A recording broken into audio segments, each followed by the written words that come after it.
powered by Skyworth Home Appliances. स्काईवर्थ तपाईको प्यारो को र किन? आव्यान नै हो।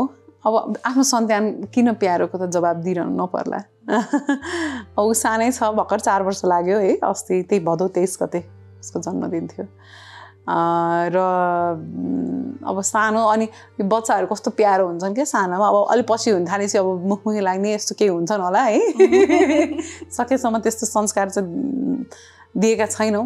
सबभन्दा ठुलो कुरा अहिले यो वर्ल्डलाई चाहिने, यो संसारलाई चाहिने नै काइन्डनेस हो जस्तो लाग्छ मलाई चाहिँ। सो त्यो कारणले गर्दाखेरि चाहिँ मेरो सबैभन्दा प्यारो चाहिँ आव्यान हो अहिले। कार्यक्रमको अन्त्यतिर आइसकेका छौँ हामी। अब जाँदा जाँदै यहाँको लागि स्काईवर्थ सँगसँगै अन्य उपहार पनि रहेका छन्, त्यो दिन चाहन्छौँ हामी। स्योर।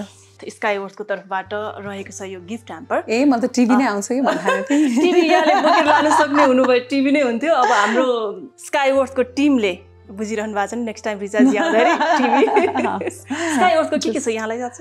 उहाँहरूको त अप्लायन्सेस हो नि हैन? हो मलाई थाहा छ। भनेपछि टिभी छ भने यहाँ थाहा रहेछ। थाहा छ। नेक्स्ट टाइम पक्कै पनि रिचार्जको लागि TV. Thank you so much.